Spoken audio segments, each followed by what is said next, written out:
鏡を粉々にしたのは逆効果だぜ、アバッキよ。映ればそれは外と中の出入り口、破片になって。So, man in the mirror. Now this is an interesting stand because it would be overpowered but not at the same time. What I mean by this is that its main ability is super strong, it's like overpowered. But when you look at its destructive power, it's really weak. And if you guys have watched part 5, which I'm sure most of you have, you'll see that Illuso just lost because there was more people on the other team. So I was able to come up with 4 new abilities for Man in the Mirror. Those 4 abilities are the Mirror Hop, the Mirror Kidnap, the Rock Punch, the Mirror Slice, and the Body Divider. Some of you might be like, oh, where are these abilities coming from? Are you just making this up? I'll literally show clips in the anime where he literally does these things. So we'll start off with the Barrage and the Barrage finisher. Man in the Mirror isn't a strong stand, so for the Barrage, with max destructive power, I'll give it a 1.2. And for the Barrage finisher, I'll give it a 12. I think you can agree with me on this one because he has a C in power. And so does Moody Blues, but Moody Blues was completely overpowering him. So we will move on to the ability called Mirror Hop. So I think this is pretty self-explanatory, but Mirror Hop is basically like D4C's Dimension Hop. When you use Mirror Hop, you'll drag out a mirror from in front of you and then you'll dive through it, allowing you to go in your own dimension. So it's kind of similar to how D4C pulls out a flag to go into his dimension. I think this move would have a pretty low cooldown because it's his main ability. It wouldn't have the same cooldown as D4C's Dimension Hop.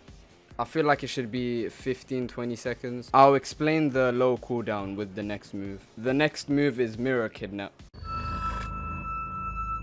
Now for this move you're gonna have to be in your dimension, which is why it has a low cooldown. Because if it did have a long cooldown, you wouldn't be able to use one of your moves for a long time. Now let me explain what this move does. Now I forgot to explain this earlier, but when you're in your dimension you can see everyone else. I feel like it should be like King Crimson's Time Arrays, where it just places red cylinders where the people were, except it's moving along with them. So you would kinda have to predict where they go. It's low-key like Cream's Dimension ability, except it isn't dark and you can see everyone.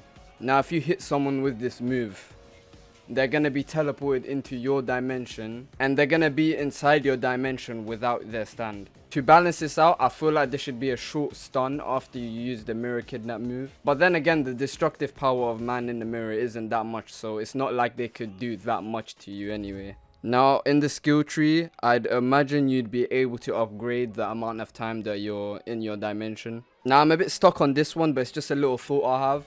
I feel as though fighting styles shouldn't be allowed in Man in the Mirror's dimension as well, because he's bringing nothing but you inside there. I think the only fighting style that should be allowed in the dimension is Hormone, because you don't need any items for it, so it kinda makes sense. Now the third move is the Rock Punch. Now if you look at this clip that I'm playing right now, Illuso punched some rocks towards Fugo and they look like they did a lot of damage, you know. But maybe that's because he didn't have his standout. You will punch 5 rocks at your opponent and they'll all be dealing 10 damage each. Now I think this makes up for Man in the Mirror's, you know, lack of offensive moves. I mean, it's only got 2, whereas other stands usually have 3 or 4 or even more than that. And plus the destructive power of this stand isn't really that good. This move will work in a similar way to Crossfire Hurricane, except there's 5 rocks being thrown instead of 3. This move might have a wider range than the Crossfire Hurricane because there's 5 projectiles instead of 3. Now for the effects of the move, I feel like there should be some sort of bleeding. Or if you're hit with this move, your character becomes slower. Since Man in the Mirror doesn't have a lot of offensive moves, I'd say this move would have a short cooldown as well. Probably like Golden Experience's Frog Punch. The Rock Punch is a block breaker, so you'd either have to dodge it or just take the damage. It also won't get cancelled out when you get attacked while doing it, so it would work the same way as the World's Knives. The next move I'm gonna talk about is the Mirror Slice. I already played this clip at the start of the video, but I'll play it again. As you can see, Illuso is taking Abakio's arm and putting it into his dimension. You wouldn't start bleeding because it still exists, Now how this move works is it's gonna literally be a chop, except man in the mirror will have a mirror shard in his hand, and if he hits the move then one of your limbs will be taken and you'll be ragdolled, I think, just to balance that out. Since after this move I have a really similar one, but it's probably more deadly, I've decided that this move will be blockable. You can perfect block it and it doesn't break blocks. So the last move I'll be talking about is the body divider. Okay, so the body divider is probably the best move from this stand. As you can see from this clip that I'm playing, Abakio is basically half of his stand and half of him. So in YBA that would probably be a leg and an arm gone. This move can't be blocked and you can only perfect block it. Now I decided to mess around in Roblox Studio. I made an animation of what I thought the move would look like. So as you can see, it looks like chop, but it goes further down and through the middle of your body rather than just your shoulder.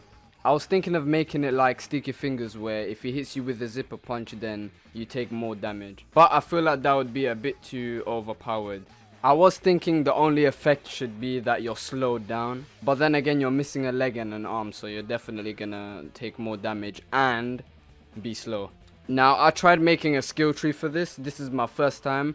I tried to make it fair with the points, but you guys can look at this. Halfway through the video I was like, nah, this stand needs destructive power nodes because it just fits in, and it would look weird if I had the mirror chop and the rock punch just somewhere random. But this stand I feel like it would be pretty easy to make, apart from the mirror dimension and the mirror kidnap stuff.